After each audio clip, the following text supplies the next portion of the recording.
Hello बच्चों, कैसे हैं आप सब। आज हम क्लास सेकंड की इंग्लिश बुक मैरी गोल्ड की यूनिट 6 की एक पोएम करेंगे, मिस्टर नोबडी। तो पोएम को स्टार्ट करने से पहले हम इसके कुछ वर्ड मीनिंग देख लेते हैं, ताकि जब वो वर्ड पोएम में आए तो उनका मीनिंग हमें आसानी से समझ में आ सके। तो चलिए स्टार्ट करते हैं। तो देखिए, सबसे पहला वर्ड है फनी। फनी मीन्स होता है one who make us laugh, यानी मजाकिया। एज क्वाइट यानी वेरी साइलेंटली, बिल्कुल चुपचाप। मिसचीफ यानी डूइंग नॉटी थिंग, यानी शरारत करना। एवर एवर यानी कभी भी। इसके बाद देखिए एग्री, एग्री यानी मानते हैं। वॉज क्रैक्ड यानी वॉज ब्रोकन, यानी तोड़ी गई थी। तो चलिए पोयम स्टार्ट करते हैं। देखिए, Mr Nobody. I know a funny little man as quiet as a mouse who does the mischief that is done in everybody's house. There is no one ever sees his face, and yet we all agree that every plate we break was cracked by Mr. Nobody. तो देखिए poem है Mr nobody में। Nobody means होता है यानी कि महाशय कोई नहीं। तो देखिए पोएम है आई know a little funny man, यानी कि मैं एक ऐसे जानता हूँ, फनी यानी एक ऐसे मजाकिया, लिटिल यानी छोटे आदमी को जानता हूँ। As quiet as a mouse, जो कैसा है, एज क्वाइट यानी कि इतना शांत है जैसे कि कोई चूहा। चूहा कैसे शांत होता है, देखिए चूहा जब आपके घर में चुपचाप घुस के आपके कई सारे सामान को कुतर जाता है, लेकिन आपको उसकी भनक नहीं लगती है। यानी कि चूहा बड़ी ही शांति से ही, बड़ी ही चुपचाप से अपना काम जैसे करता है, वैसे ही ये आदमी है जो कि बहुत मजाकिया है, little man. Who does the mischief that is done in everybody's house, यानी कि जो का क्या करता है, मिसचीफ यानी कि जितनी भी शरारतें होती हैं, इन एवरीबडीज हाउस यानी हर किसी के घर में जितनी भी शरारतें होती, किसी के घर में कोई भी शरारत होती है तो वो कौन करता है, यही मिस्टर नोबडी द्वारा की जाती हैं वो शरारतें। There's no one ever sees his face, यानी कि there is no one ever यानी कि आज तक किसी ने भी उसका चेहरा नहीं देखा है। And yet we all agree, और हम सब इसको मानते हैं, that every plate we break was cracked by, और हम ये सब जानते हैं कि every plate यानी कि घर में जो भी कोई every plate, जो हर कोई प्लेट जो टूटती है, जो तोड़ी जाती है, क्रैक तोड़ी जाती है बाय मिस्टर नोबडी, वो किसके द्वारा तोड़ी जाती है, मिस्टर नोबडी की द्वारा। तो यानी कि जो ये पोयम है एक इमेजिनी पोयम है, यानी कि एक फिक्शन वाली पोयम है, जिसमें जो पोएट है वो ये कह रहा है कि हर किसी के घर में आई know a funny little man, यानी कि मैं एक ऐसे छोटे और मजाकिया आदमी को जानता हूँ जो बिल्कुल चूहे की तरह शांत है। And who does the mischief, और जो भी घर में, हर किसी के घर में जो भी शरारतें होती हैं वो कौन करता है, यही आदमी करता है, Mr Nobody. And there is no one ever sees his face, और आज तक किसी ने भी उसका चेहरा नहीं देखा है। और हम सब लोग ये इस बात से एग्री करते हैं, यानी मानते हैं कि that every plate we break was cracked by Mr Nobody, और हमारे घर में जो भी हर एक प्लेट तोड़ी जाती है वो किसके द्वारा तोड़ी जाती है, मिस्टर नोबडी। यानी कि कहने का मतलब ये है कि जब भी आपके घर में कोई शरारत होती है तो आप क्या कहते हैं, तो आपसे पूछा जाता है कि ये किसने तोड़ी है, तो हर कोई उसका ब्लेम अपने सर पे नहीं लेता है, तो हर कोई कहता है कि मुझे नहीं मालूम या मैंने नहीं तोड़ी। तो आप अपनी गलती को आसानी से नहीं स्वीकारते हैं। तो इसलिए ये कहा गया कि जो गलती की जाती है वो मिस्टर नोबडी, यानी कि वो किसी को नहीं पता, महाशय कोई नहीं के द्वारा की जाती है। यानी कि आपने नहीं किया, मैंने नहीं किया, तो किसने किया, तो कोई ऐसा है जिसको हम नहीं जानते, उसने ये शरारत की है। तो ये पोएट कहना चाह रहा है। तो देखिए इसमें कुछ न्यू वर्ड है। पहला वर्ड देखिए क्वाइट, क्वाइट मैंने आपको बताया था, बिल्कुल चुपचाप। मिसचीफ यानी शरारतें। एवरीबॉडी यानी कि हर कोई। एग्री यानी मानना, और नोबडी यानी कोई नहीं। अब देखिए इसके कुछ क्वेश्चन आंसर हैं। पहला क्वेश्चन है who is Mr Nobody, Mr Nobody कौन है। Has anyone ever seen him, या क्या किसी ने आज तक उसको देखा है।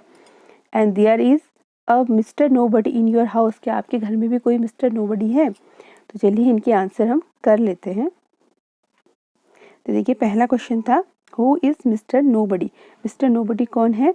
Mr nobody is a funny little man who does mischief in everybody house, यानी कि मिस्टर नोबडी एक ऐसा फनी, एक छोटा मजाकिया आदमी है जो कि हर किसी के घर में शरारतें करता है। And has anyone ever seen him, क्या किसी ने उसे देखा है? No, nobody has ever seen Mr Nobody face, यानी कि आज तक किसी ने भी नोबडी के चेहरे को नहीं देखा है, क्योंकि मिस्टर नोबडी तो है ही नहीं। And there is a Mr Nobody in your house, क्या आपके घर में भी कोई मिस्टर नोबडी है? Yes, there is Mr Nobody in my house too, हमारे घर में तो है मिस्टर नोबडी। तो आप इसका आंसर आप खुद भी दे सकते हैं कि आपके घर में है कोई ऐसा मिस्टर नोबडी। तो आप इसका आंसर येस या नो में दे सकते हैं। अब देखिए अगला क्वेश्चन है, have you ever done something naughty, क्या आपने भी कोई ऐसी शरारत की है? अगर की है तो आप उसके बारे में बताइए कि आपने कौन सी शरारत की है। And what do you do, और आपने क्या किया है। एंड व्हाट डू यू से, और आपने उसके बाद क्या कहा है। जब आपने कोई शरारत करी और क्या करी, और उसके बाद आपने सॉरी किया बोला, उसके लिए अपोलाइज किया, या फिर आप उस गलती को छुपा बैठे कि हमने नहीं किया, तो आपने उसका आंसर देना है। अब देखिए नेक्स्ट है, sometimes you want to look and find things for yourself, take write those that you did and tell your friend। तो देखिए इसमें से आपने जो चीज़ें की हैं उसके आगे आपने टिक करना है और अपने दोस्तों से कहना है। देखिए पहला है, I try to see why the clock tick, तो मैंने ये देखने की कोशिश की है कि घड़ी कैसे टिक टिक की आवाज़ करती है। अगर आपने ये देखने की कोशिश की है तो आप इस ब्रैकेट में यू राइट का टिक करेंगे। And I went out of the house at night to see the star, और मैं कभी रात को घर के बाहर चला जाता हूँ और आसमान में तारों को, रात को तारे देखते हैं। जो भी आपने अगर ये एक्टिविटी की है तो आप इसके आगे राइट कीजिए। And I climbed a tree to look into a nest, और कभी आप पेड़ पे चढ़ गई किसी घोंसले को देखने के लिए, अगर चढ़े हैं देखा है तो उसमें भी आप टिक कर सकते हैं। उसके बाद देखिए, I climbed on a stool to find the biscuits, और कभी कभी आप घर में कहीं मम्मी आपके ऊपर बिस्किट या फिर चॉकलेट रख देती हैं तो उनको ढूंढने के लिए स्टूल पे चढ़ के ढूंढते हैं। तो अगर आपने ये भी किया है तो आप इसके आगे टिक करिएगा। अब देखिए उसके बाद है, अब देखिए से allowed and circle the rhyming word. देखिए इसमें कुछ सेंटेंसेस है और उनमें कुछ राइमिंग वर्ड हैं, तो आपको वो राइमिंग वर्ड उन्हें सर्कल करना है। देखिए जिसमें सबसे पहला है, a mouse rain into the house, तो उसमें देखिए दो आपको राइमिंग वर्ड बताने, तो उसमें सबसे पहला वर्ड होगा माउस। देखिए सबसे पहला वर्ड होगा आपका माउस और उसका राइमिंग वर्ड होगा हाउस। तो राइमिंग वर्ड कौन होते हैं? जिनके लास्ट के जो लेटर होते हैं सेम होते हैं और उनकी जो बोलने में जो साउंड आती है वो भी एक जैसी आती है। अब देखिए I can see the little bee, तो उसमें दो कौन होंगे? See and bee. That was a fat cat, तो इसमें आपको पता चल रहा होगा FAT फैट और CAT कैट, ये दोनों राइमिंग वर्ड है। Give me a handkerchief don't do any mischief, तो हैंडकरचीफ और मिससीफ ये दोनों भी राइमिंग वर्ड हैं, तो आप इनको सर्कल कर सकते हैं। अब देखिए make group of 5 children each and each group take a big chart. अब देखिए आपको 5 बच्चों का एक ग्रुप बनाना है, तो उसमें देखिए आपने 5, हर ग्रुप में 5 बच्चे होने चाहिए। तो पहला बच्चा क्या करेगा? Each group draw mister nobody, तो हर कोई क्या है? मिस्टर नोबडी को बनाएगा, क्योंकि मिस्टर नोबडी को किसी ने नहीं देखा है, तो आपको इमेजिन करना है कि मिस्टर नोबडी कैसे दिखेंगे। तो देखिए द फर्स्ट चाइल्ड, तो जो पहला बच्चा है वो क्या करेगा? Draw a Mr nobody head, तो पहला चाइल्ड मिस्टर नोबडी का हेड ड्रॉ करेगा। And the third child and the second child his cloth, अब देखिए हेड में आग नाइस बनाएगा, उसके बाद जो सेकंड चाइल्ड है वो उसके यूँ क्लोज बनाएगा, ठीक है। और उसके बाद थर्ड चाइल्ड क्या है? उसके आर्म्स बनाएगा, ठीक है। और उसके बाद देखिए fourth child draw his leg, चौथा चाइल्ड जो है उसकी टांगे बनाएगा। और and fifth child draw nobody hairs, और जो पांचवा चाइल्ड है वो उसके बाल बनाएगा। और look at mister nobody is not be a funny man, colour him, और उसके बाद देखिए और बताइए कि ये कोई फनी मैन है और उस पर कलर करिए। अब देखिए अगले में आपको करना है फिलिंग द ब्लैंक्स, तो इसमें देखिए कुछ वॉवल्स दे रखे हैं तो उनको आपने सही जगह पे भरना है। AEIOU, तो उनको आपने सही जगह पे भरना है। तो पहला है आपका HE-D, तो उसमें आएगा आपका HEAD हैड। फिर देखिए ये क्या है? RMS डैश है तो उसके आगे लगा देंगे हम A, आर्म्स हो जाएगा, यानी कि हाथों को कहते हैं। फिर LGS, तो उसमें आ जाएगा LEGS लेग्स, और ऐसे DRESS करेंगे तो ड्रेस हो जाएगा। तो ऐसी H के बाद आप लिख सकते हैं आई आर हेयर। उसके अलावा भी आप इसमें कुछ और सारे वर्ड बना सकते हैं एच और आर के बीच में। तो आपको सर्च करना है कि वो कौन कौन से वर्ड होंगे जो आप इसके अलावा भी बना सकते हैं। अब देखिए नीचे है add no, some and every to word body to make new word. तो बॉडी आपको 3 बार दिया गया है, तो उसके आगे आपने ऐड करना है। जैसे कि बॉडी के आगे आपको नो ऐड करना है, तो ये हो गया नो बॉडी। उसके बाद आपको सम लिख देना है, SOME सम, तो ये हो जाएगा समबडी।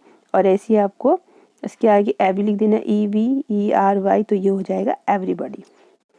ठीक है, अब देखिए नेक्स्ट है Seema road her father names like this, mister Dinesh Dixit. तो जब भी आप अपने से बड़ों का नाम लिखते हैं तो उनको मिस्टर यानी कि श्रीमान कहते हैं। तो जब भी किसी मैन का यानी किसी मेल का अगर आप नाम लिखेंगे तो उसके आगे आप क्या करेंगे, मिस्टर लिखेंगे, मिस्टर MR फिर डैश। अगर आप किसी फीमेल का नाम लिखेंगे तो उसके आगे आप मिसेज MRS मिसेज लगाएंगे। ठीक है, और बच्चों के नाम के आगे मास्टर लिखते हैं। ठीक है, अब देखिए ऐसे आपको यहाँ पे क्या करना है, अपने फादर का नाम लिखना है। Write your father's name as Seema did, जैसे सीमा ने अपने फादर का नाम लिखा वैसे ही आपने भी लिखना है। तो फादर का नाम लिखना है, आपको मिस्टर लिखना है, फिर उसके बाद अपने फादर का नेम। ऐसे राइट योर मदर, मदर की नेम को लिखने से पहले आपने MRS मिसेज लगाना है और फिर अपनी मदर का नेम लिखना है। ठीक है, use Mr and Mrs to write more names, और ऐसे ही उसके आपने मिस्टर और मिसेज का यूज़ करते हो और अदर्स नेम लिखने हैं। तो अदर्स नेम आपके अंकल आंटी के हो सकते हैं, आपके ग्रैंड पेरेंट्स के हो सकते हैं। ठीक है, तो आप उनको लिखिए। अब देखिए लास्ट में एक पोयम है इसमें, द जिग जैग बॉय। तो चलिए पोयम को एक बार पढ़ लेते हैं। I know a little zigzag boy who does this way, who goes this way and that. He never know just where he puts his coat or shoes or hat. If you are not a zigzag child, you will have no cause to say that you forget, for you will know where things are put away.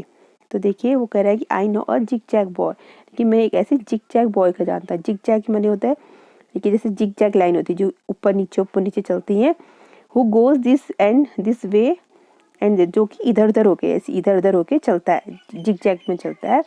And he never know just where he put, और उसको कभी पता नहीं रहता है कि उसने अपनी चीज़ें कहाँ रखी हैं। उसने अपना कोट, अपने जूते या फिर अपने हैट कहाँ रखा है उसे नहीं पता होता। किसे, जिग जैग बॉय को, क्योंकि वो कभी इधर चलता है तो कभी उधर चलता है।